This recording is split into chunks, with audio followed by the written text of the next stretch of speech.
So good morning, everybody. Thank you very much for joining us on this new little venture of ours of the Roundtable.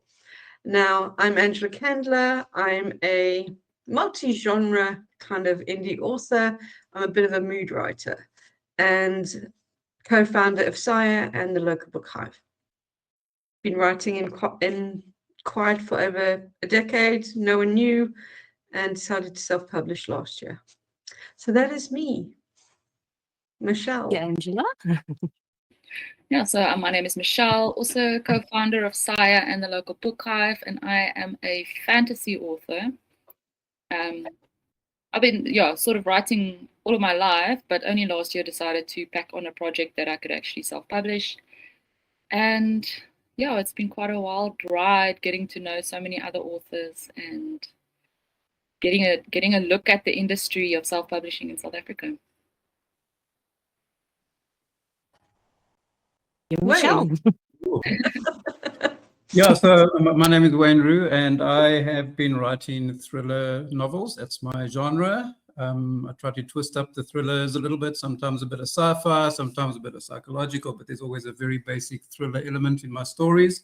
I've been writing since I was 16, so that's many, many years now.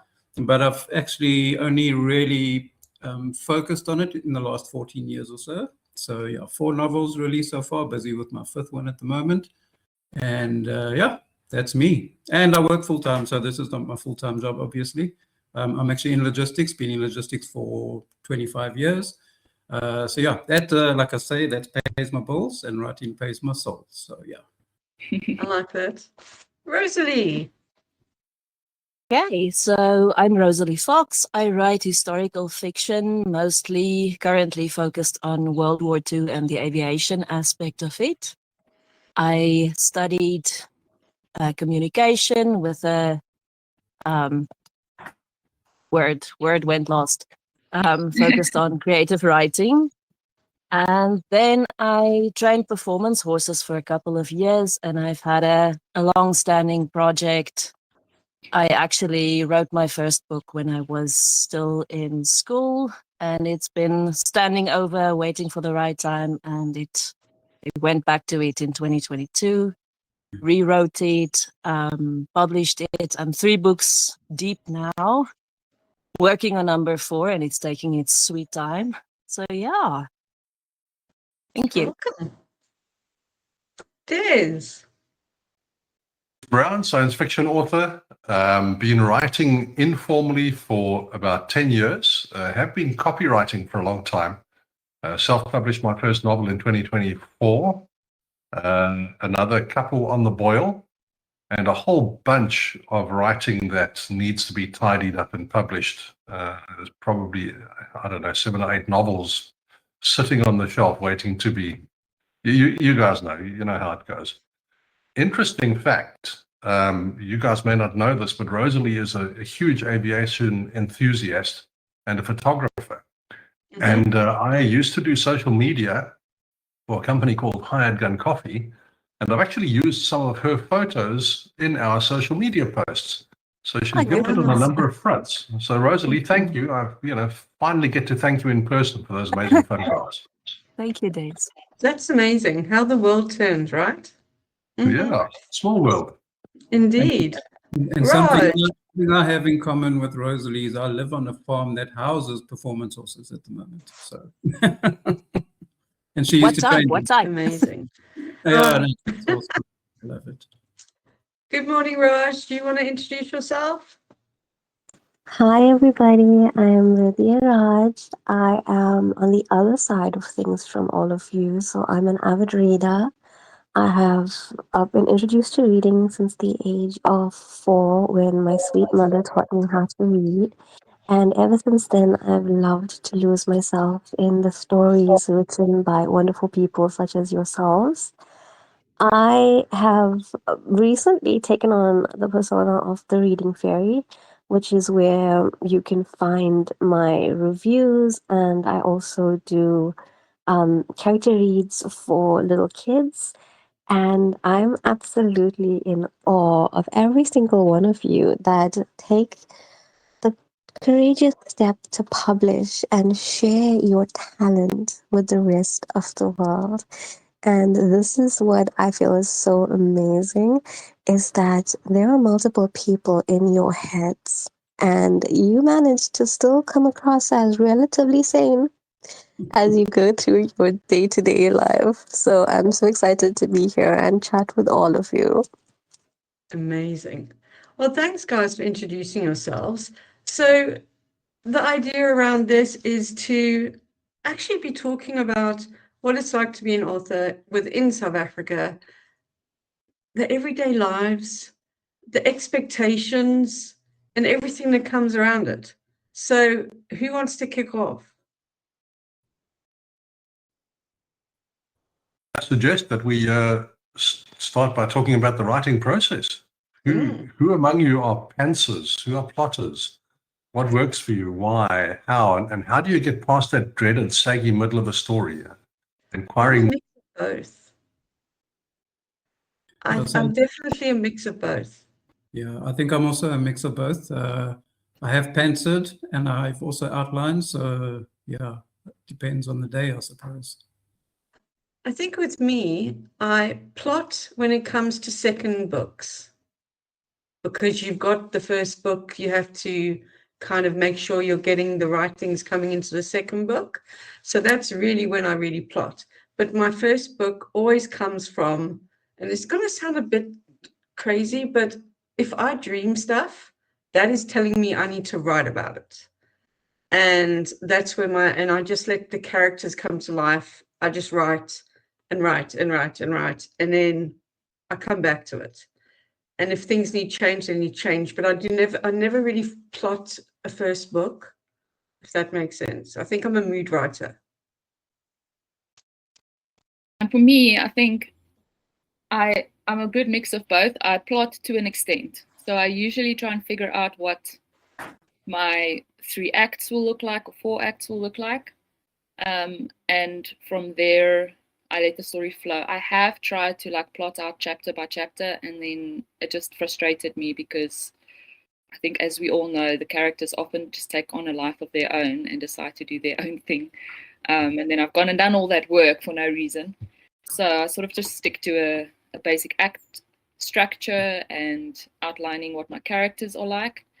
And yeah, then I just sort of take it from there. As for how to deal with the saggy middle, I often find that stepping away from the story for a couple of weeks helps quite a bit.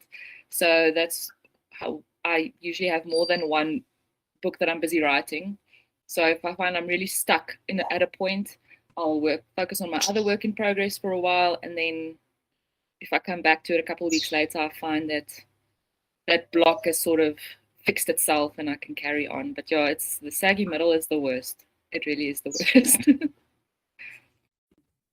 Definitely a pantser, but with a wall of sticky notes with important dates and historical facts, and we sort of weave through that. Yeah, that saggy middle. I agree with Michelle. You kind of tend to take a break, and it'll work itself out. The right thing will come. And Angela, absolutely, the insane dreams. I've been. Oh, my phone tells me to speak louder. Let's move closer. Absolutely. When the story takes possession, it starts to present as dreams. And I've been woken up at 2 a.m. with a plot change because someone in the story wanted me to do something different, and I had to get up and write that. Yep. I totally relate.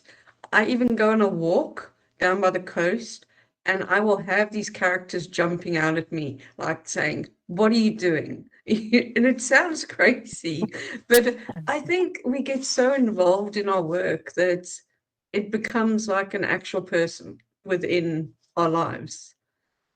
Madness. I would not know how a thriller would represent in my life in that case. I think I'd be absolutely on like nervous energy every single day. So I don't It know how sounds you like do a it, no Wayne. thank you. Exactly. Oh, And thrillers. They scare the hell out of me for some reason. So Wayne, what about you? How do you deal with those things? Are you a Potter, a Pantser, Yeah. a middle? Yeah, mostly Pantser, but I do outline similar to what Michelle does as well. So I have a basic idea of where I want to go, but it's very, very brief. And then the rest develops as I go. Secondary type of characters, I don't usually think about at all. They all just arrive in the middle of the story and then I'll develop them from there. But yeah, generally it's an idea, it's a very basic outline and then, start writing. Currently, my current work in progress is a tricky one because it's based on actual events a trip that I actually took. So I'm trying to stick to the actual sequence of how things happened. So it's a little bit trickier because I had to outline certain parts that, this needs to happen before that can happen. And because it's based on reality. So that's been a little bit slow for me. And it has made me realize that I prefer just like the freestyle, just write and see where it goes. But now when you actually have to sort of stick to some sort of formulaic path, it slows me down. That's why I'm taking so damn long with it. So yeah. So I feel that if you are an aspiring writer, it's necessary to have either your device or a notebook on hand next to your bed. If you've not thought about being a writer, well, if you're someone that dreams very vividly, whether those are pleasant dreams or they're nightmares, who knows? Maybe you're the next horror fiction author. But really to give a little bit of thought to manifesting that energy, because clearly the subconscious is trying to tell you something. And that is what I have taken from this first question, because I feel like that's so interesting how the characters speak to you. That's something that I've noticed almost every fiction author that I've spoken to has told me, that the characters decide the story. It's not necessarily them as the author.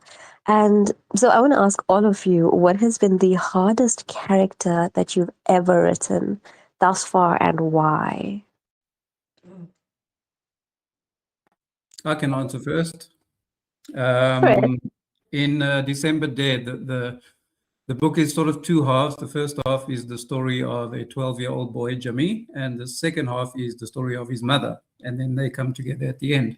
So writing that first half at age 43 or 44, and trying to relate to a 12-year-old mind and his friend circle and the sort of conversations they would have was kind of tricky because at that stage my daughter was already almost grown up. So yeah, I had to really go back to my childhood and sort of try and relate to a lot of my circle of friends and how we used to interact, just to get that energy of this 12-year-old boy. Yeah. And I think I think I had a very similar experience with writing the prequel novel to the main series that I'm working on, because I went back to when my main character, who was an adult in the previous books that I had written, was also 14 years old, and she had to deal with a lot of issues and things that I haven't dealt with myself. And then I had to put myself in that mind space of being a pubescent teenager and in a difficult situation, and how would she react to these things. So it's definitely tricky writing something so far from where you are personally. MCs. My current struggle is a child. It's been a while. It's true though. I mean, I think because as we get older, as society tells us, we have to be adults, we have to be grown-ups, we have to be responsible, we have to be this certain type of human. And when it does come to writing these types of characters, younger characters, and especially if we've grown up in a different time, like in the 70s is completely different to 2026 kids. Do you know what I'm saying? So it's also trying to understand the mindset of the child now and the child then, and the technology that's around it as well, which can be a nightmare to work with because it's ever changing. For me, I found hard was writing the MMCs from 50 Years Brave, because they came from a they were narcissistic, they were very abusive, they were very violent in sense. So for me, coming from a space of domestic violence in the past, it was trying to get my head around trying to be that character who is a narcissistic person. So that I found pretty difficult, to be fair. But it was also very eye-opening because you can look at something outwards, inwards, if that makes sense, and realize that generational trauma is quite a big thing. So yes, I found that difficult writing that part. But kids, I can act like the biggest kid, as Raj and Ed know. I've written a lot of kids mindfulness stories. So for me, I can just pretend to be a child and get out of my own head. So yeah, I like writing children. It's different though. The difference between writing a child for an adult and writing a child for a child. And this is for a child for a child. So for me, when I write Mrs. Mindfulness Monsters, for instance, it's about diversity, it's about being different, all these different children, kids understanding each other in a sense. So it's getting back into that child mind, I suppose, which is fun. Because it's very raw, I think. Child mind is very raw. It's very pure in a sense, and they're very easily intimidated. So I like kind of delving into that psyche a bit. For myself, a lot of the writing we do is inherently autobiographical, whether we like it or not. Our personalities come through in the characters. And that's always very challenging because you always want to present your best side. You want to glamorize it. You want to make it, you kind of want to slick it back so that it looks good and people relate to it and it has all the right attributes of this person is a main character who is, noble and heroic and, has all these wonderful things going for them. But it's very, very difficult to write when you have to admit to weakness or, human failure or a character defect. And I think for me, one of the most difficult characters I've written was in the very first full-length novel that I wrote, which hasn't ever seen the light of day. It's still gathering dust somewhere in a hard drive. But it's called The Warlock, and it's the story of a teenager, not science fiction, magical mystery, fantasy kind of thing. But I modeled that character very largely on myself as a young teenager, and the angst and I was a bullied kid. I was a kind of a social outcast.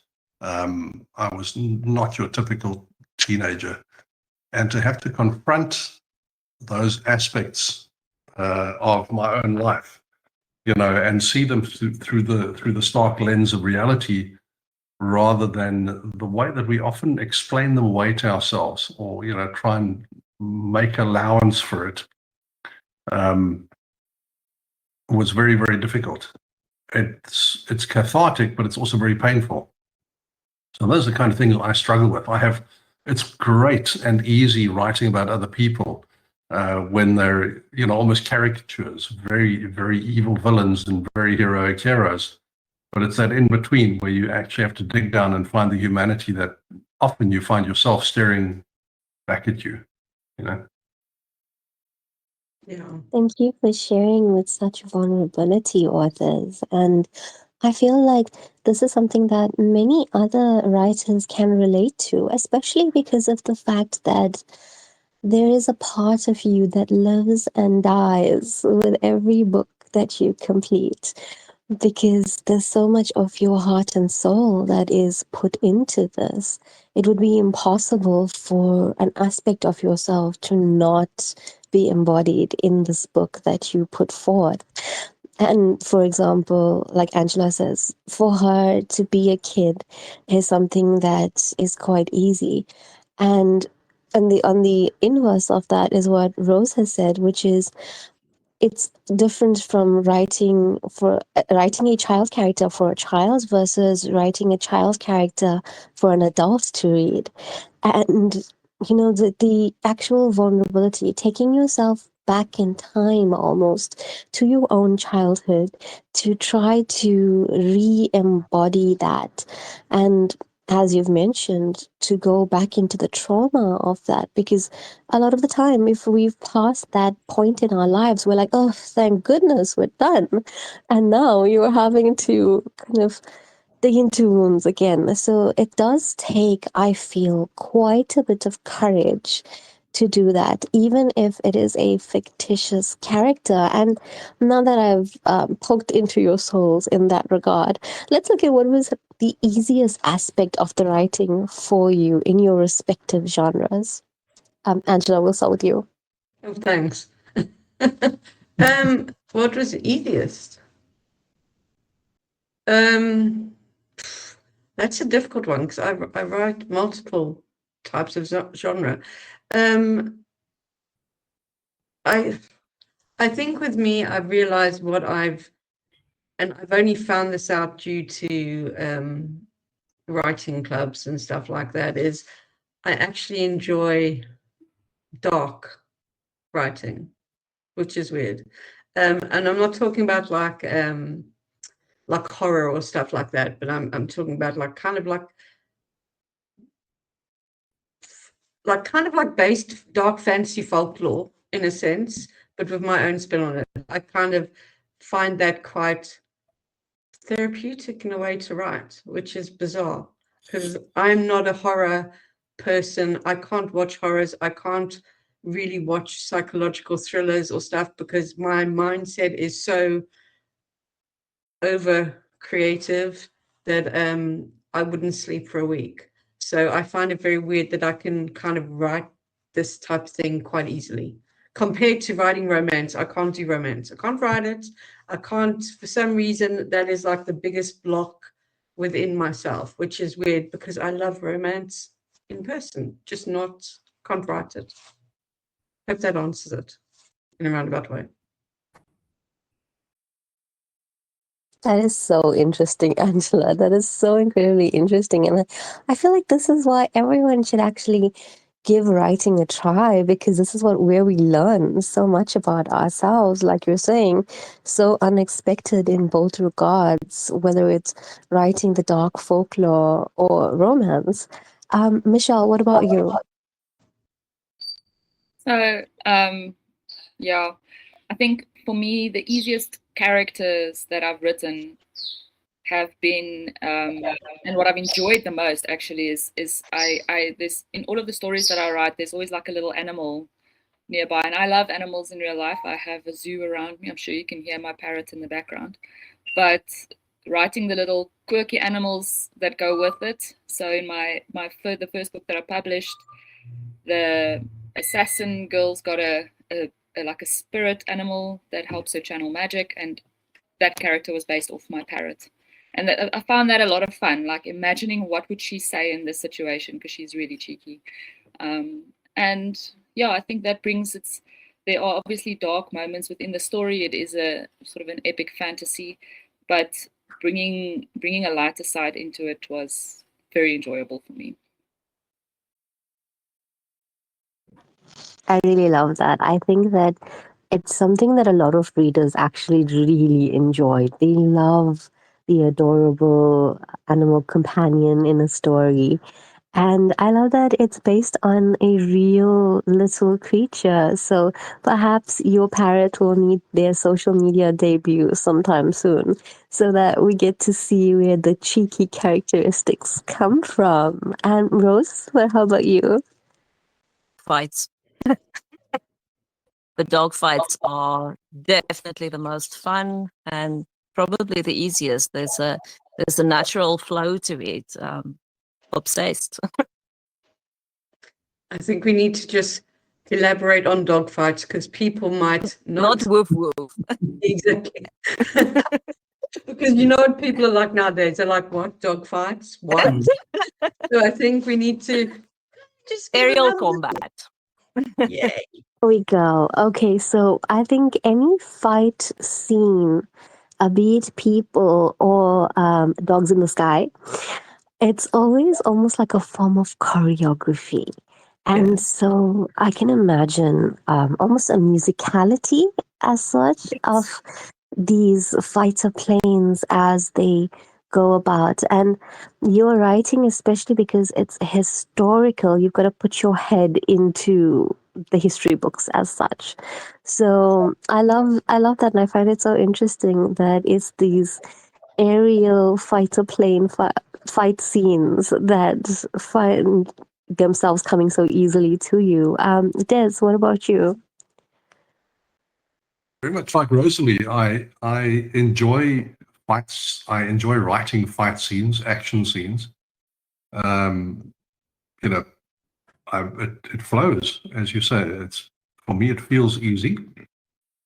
That's partly because of certain other aspects of work that I do. So a little bit of insight and exposure in that regard helps. You can convey it with a sense of realism. And the other thing that I really enjoy writing, and that comes across well, I think, is I tend to see stories through the lens, and I'm using that expression deliberately, of movie making. I'm a highly visual thinker, and I literally see scenes playing out in my head before I write them.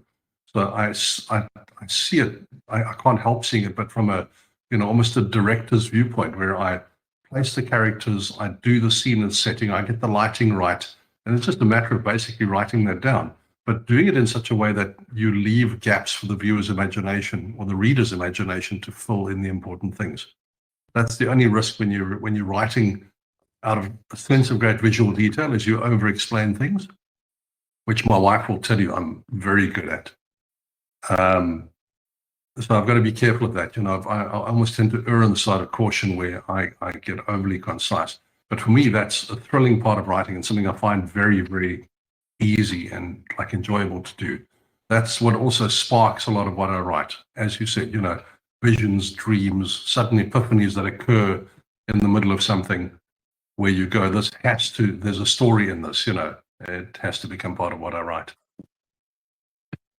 I think that's so interesting, and I love the idea of mapping out that scene. I can see you almost in the director's chair, visualizing how this shot looks. And while you may say that you worry about over explaining, I think sometimes as a reader, it helps to have the scene built around you.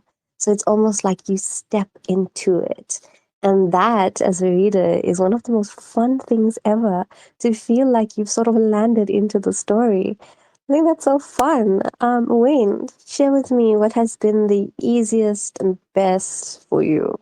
Yeah, very similar to Rosalie and Des, is the action scenes are the easiest for me to write. I find if I'm doing an action scene, I can do thousands and thousands of words. And when I'm working on anything else that's not an action scene, I'll be happy if I do 300 or 400 in a day. So there is a big difference for me when doing action. And again, very similar to Des, also seeing it in your head and sort of seeing it sort of play out in front of you. So that's really easy. And then I also enjoy writing dialogue as well. I enjoy the interaction between characters. So I wouldn't say I have too much dialogue, but I do like to emphasize my dialogue in my novels. And in the current one I'm busy with, it's actually interesting because I'm sort of inserting in the story this transcript of a video interview that was done with some of these people. So it's literally conversation. And then I found myself speaking out the dialogue and then answering with the next one and then seeing if it's flowing. So I enjoy that. It really is interesting and fun. I must say as well, it's that, you're trying to say, that dialogue, speaking it out, is such a great tool to actually make sure it flows. It's got to sound like a real interaction. It's got to feel like a real interaction, even if it's a fight, whether it's a dialogue, a little conversation, or a conversation that leads to the fight. It's got to feel so real, Angela. You're so on point there. So what do you guys think about, so if you look at old school writing, so like fantasy, sci-fi, world building compared to today? Can you see a difference within like the books of today compared to like, so the stuff that I kind of read is old school, really thick books with really small writing and a lot of world building. Where today I feel like it's a very much a quick gratification. They want a quick turnaround. The sky is blue, but they don't want the, the rustling of the leaves and the smell of the smoke in the air and all of this. How do you feel about that as a writer yourself when you're trying to obviously not write to market, but you're trying to capture today's market as well as people who like the old school world building stuff? I think it's a very tricky thing because, as you say, in the I think pre 2000 world, especially with regards to fantasy, since that's something that I've read most of, it's very descriptive and immersive. And today people they want to consume as many books as possible, and so to have something that's so descriptive, even if it is beautiful, is often like it bores people. They want to get to the action, they want to get to the relationship dynamics and that kind of thing, instead of focusing on this world that you've imagined into being. And it's kind of sad for me. I think, for myself, if I pick up a book that's like really beautifully written, and I think maybe that's part of the problem, is that the language that we're using is also, because our readers are wanting to read it as quickly as possible, we sort of dumb the language down sometimes. And I'm saying we as in authors in general, so that this is a quick read, and when you actually pick up a book that's recently published and it's beautifully written, it's become sort of a rare thing. And I also feel like authors in the past, that was so much more imaginative in the stories that they came up with. It's a lot of people are writing to market nowadays, so to find something that is actually unique is challenging, new and unique. Let me put it that way. I mean, at the moment, everyone's on a dragon hype, so every second fantasy book that you pick up has a bunch of dragons in them, and the storyline is very similar. But for instance, I picked up a book, it's unfortunately not a local author, but a book that I read earlier this year, and the whole premise of the story was so incredibly unique. And I'm part of a book club where we just read fantasy together, and everybody else was like, oh, this is actually kind of boring until you get to like the middle of the book. But I found it so beautiful, I couldn't put it down, just because the author used like just this poetic language, and she immersed you so much into this world.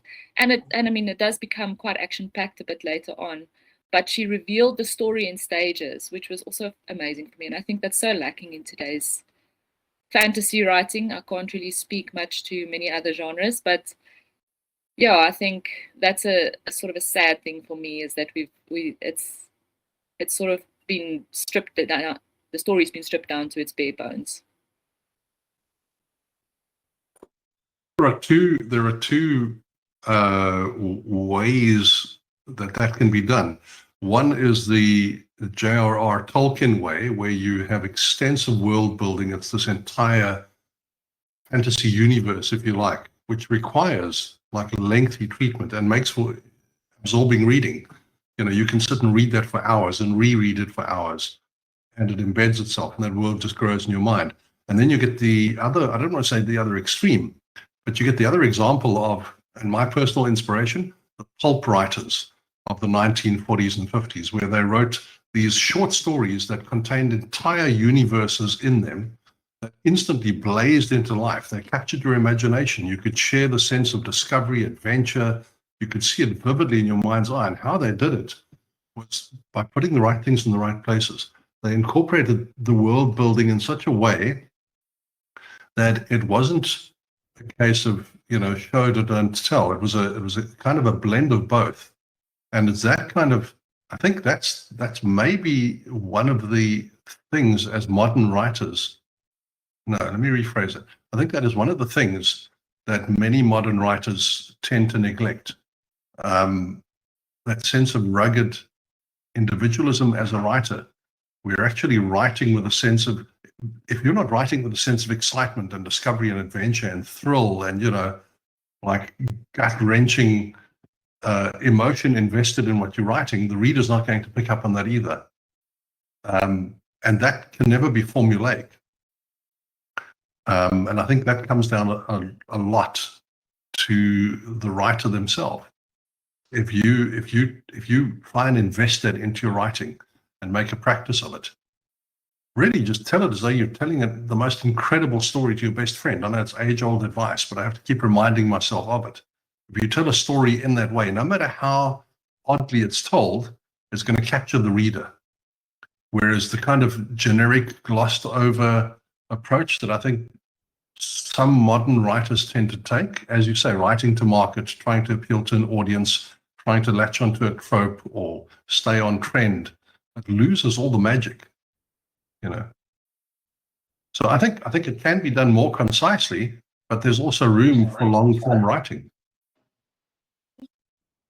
Yeah, I've completely ignored the popular opinions when it comes to my book. So I tend to not follow what everyone else is doing. And I think if you've ever read one of my books, you'll know that.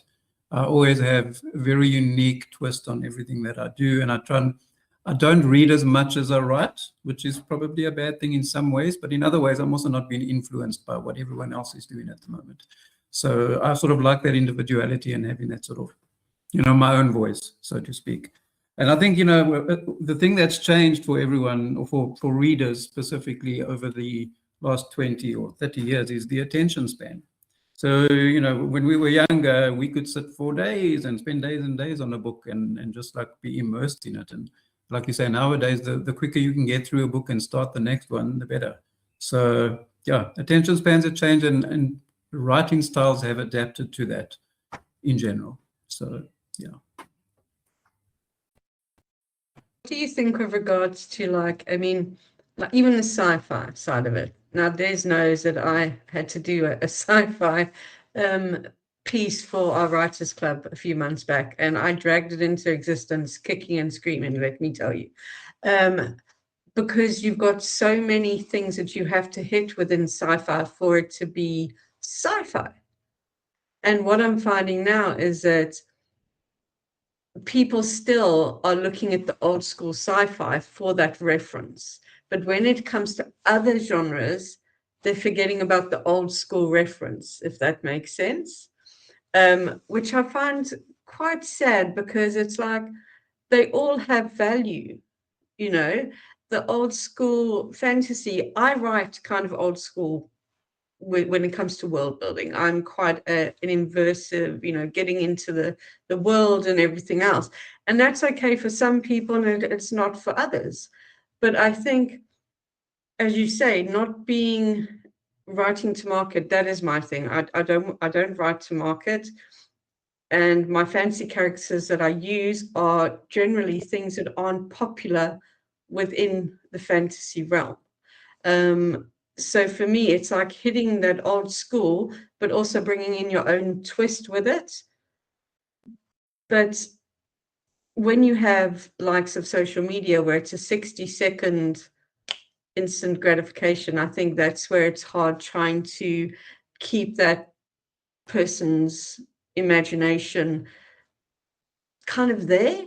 It's like they want these short reads, wham bam, thank you ma'am type things done, which I find difficult myself.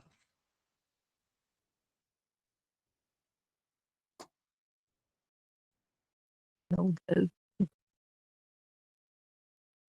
I Am I feel gone? You're there. Oh, good, fantastic. Sorry, Raj. No, Rose, go ahead. No, I was just wondering if I'm gone because my screen went blank. Please continue. No, you're still here. So I feel like from a reader perspective, I've seen what Michelle has mentioned in terms of the books that are trending, everybody is along the same lines in it because they want to have this sensationalized promotion when it comes to their book. It's like, oh, if you liked this, you will like this as well. But at the same time, if you're someone that has read over a long part of your life, that tends to get boring really fast. And I feel like from all of what you've mentioned, having the old school technique is something that's beneficial. And this is one of the ways in which it's actually good to be an indie author, because you have the ability to infuse your writing the way that you want for it to be without it being writing to market. Because, yes, absolutely, you do want for your books to sell and you do want for more people to be reading your books. But at the same time, you're able to give it that fleshed out reality. Because essentially, when someone opens your book, they step into the story. And that is something that is more enjoyable oftentimes when it is an author who is writing for the story and not necessarily for the market. But that doesn't mean you're not writing for the reader. You absolutely are. And this is something that helps people to feel along the way. Because while attention spans have definitely been reduced, I wouldn't say diminished, but it's narrowed down.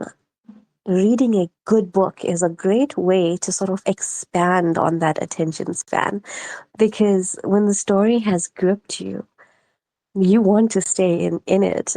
And that is something that I found across genres, whether it's historical romance or it's fantasy fiction. If the story is well fleshed out, you really do enjoy reading it so much more.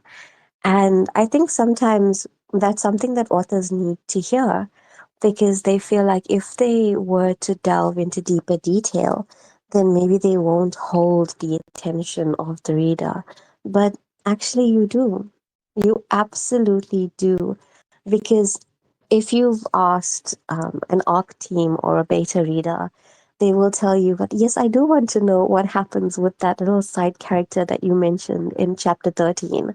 Or I do want to know where their story took them. How did they even arrive in the scene?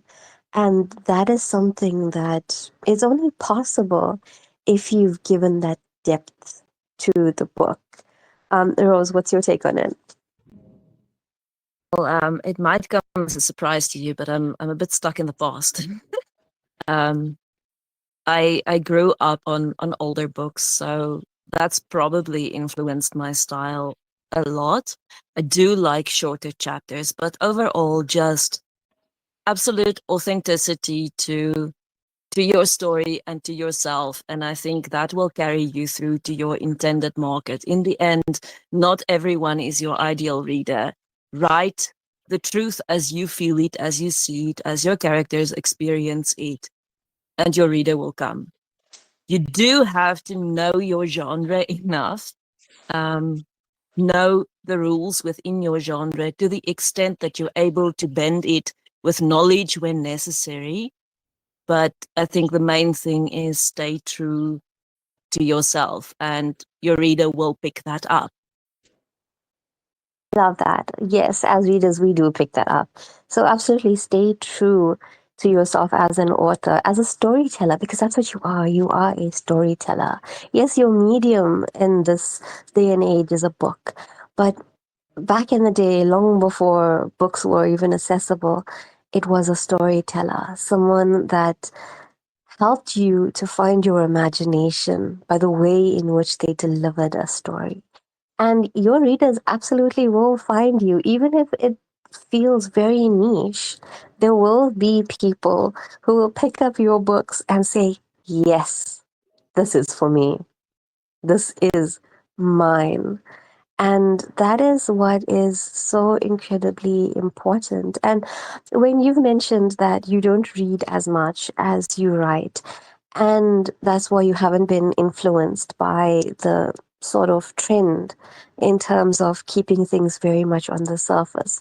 And while usually we do say, read as much, in a way, I think maybe it's benefited you because you've been able to focus on what you wanted to create. And that's Yeah. in essence what you are. You're a creative. Sorry, you Yeah. were saying. Yeah, so I mean, I used to read constantly. I mean, my teenage years were filled with books. I was hardly ever in sport. I was also very like a quiet and a shy sort of teenager. So I spent my time with books, and I've read hundreds, if not thousands, of books in my younger days. And then at a certain point, the reading stopped because life took over. And then the writing started, and sort of that's my focus now. But I mean, I have read a ton, but honestly, the only modern books that I've read, or like sort of recent books, will be a new King book or a new Kuntz book, or any one of my indie author books that I've now recently started getting into. So from the local crowd. So yeah, but yeah, probably 10% of what I used to read, to be honest. And that's okay Yeah. because I think the foundation is there. For many of us, reading was an escape in our earlier years, and then life happened, and we didn't necessarily have the time, the energy, the mental capacity to read as much as we enjoyed to do so. But that being said, it lays the strong foundation because that's where you learned the technique, that's where you built your vocabulary, that's where your ideas stemmed from. It was from an imagination that was nurtured through books. And that I think is something so important. And you were all indie authors right here in South Africa. And what I firmly believe is that South African authors can stand toe to toe on the world stage with the best because you're not as influenced by the trends. You're more writing for the soul. And I think when it was you that said that at the start, your job pays for the rest of your life, but your writing pays for the soul. And that I feel is so interesting because many indie authors in the South African market have mentioned that yes, they have a day job, but writing is what they need to do for their inner peace. And regardless of your genre, I feel like that's something that is so true. And it also translates for readers because we read for our souls. We don't read for anything other than the joy of it. And that's the magic of what we're trying to put together here with the local book hive, with the SA Indie Authors Association. It's just a coming together of people who share this passion for books, for storytelling, for creativity, for imagination, and of course for authenticity. Because when you're authentic, the trends don't actually influence you that largely. And I mean, I've noticed this even with Michelle's writing, is that the magic you create in your books, it's only possible because it's done by you, a human person. It's not regurgitated by a robot.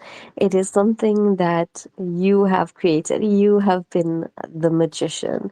And I want to quickly go around and ask each of you, what do you feel is the magic in your writing? Michelle? It's a tough question, but I think, you know,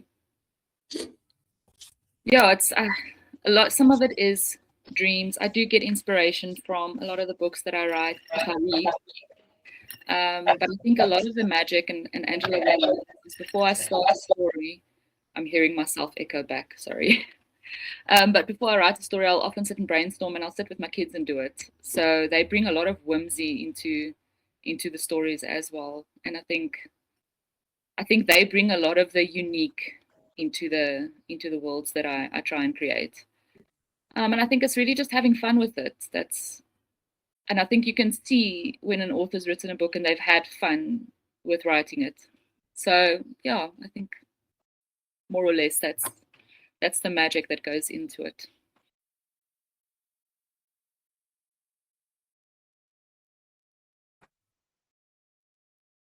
Question? Angela, what? Oh, sorry. Rose, go ahead. No, I think my Wi-Fi just went down again. I said that's a rather tough question. Yeah, I'm gonna say a part of the magic with my books is probably that I'm gonna make you love someone, and you know that no one is safe. I will kill them heartlessly. She looks so sweet and so, and she comes out with that. Bravo. I love the contrast in those because Michelle's like, here are my little angels, and my angel like bring the whimsy, and Rose is like, I will make you fall in love, and then I will take that love away. Angela, you? Oh, what was the question again? Sorry, brain fog. I've got brain No, fog. no worries. It's what is the magic in your writing? So I think the magic within my writing is it is a need to write. It is a need to get the words onto paper and to show people that even if you were the kid who was 8, 9 years old who struggled to read, you can still do this as a career, no matter what. If you are suffering with a lot of illness, writing helps you breathe. And that's what it's done for me. And that's, I think, what spurs my magic within my books.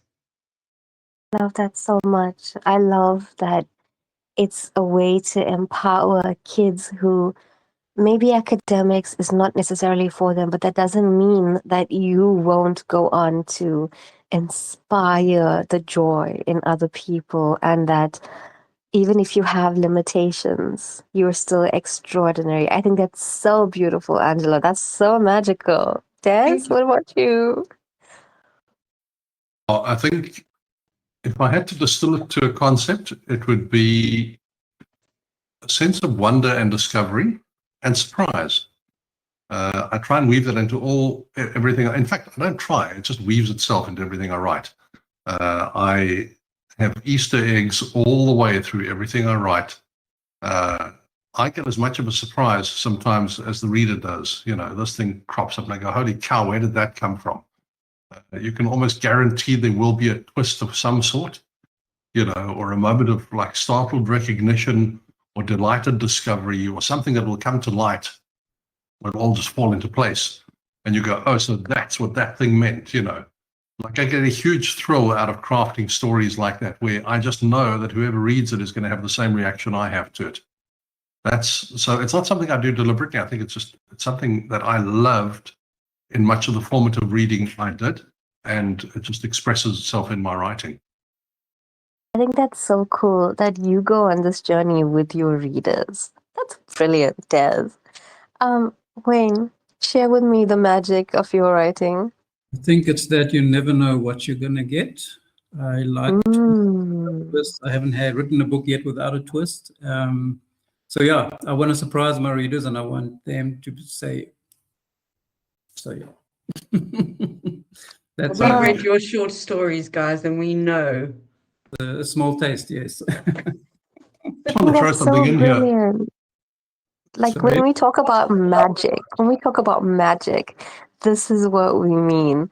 Because each and every single one of you add that extra spark of you that brings a story to life, regardless of your genre. There's something so magical about all of you.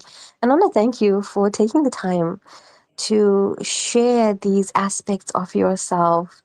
Look, time is something so precious, and as writers, you know that as well. It's also when you're a creative being, you're not necessarily someone that enjoys having to interact with other people, real people, because the people in your head, like, it's okay.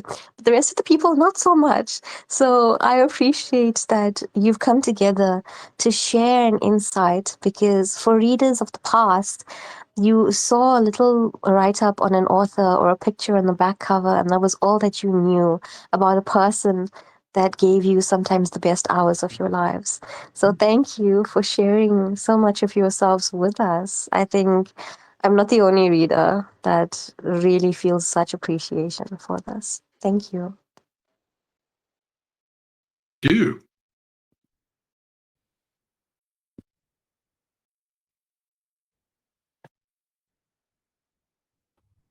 I froze.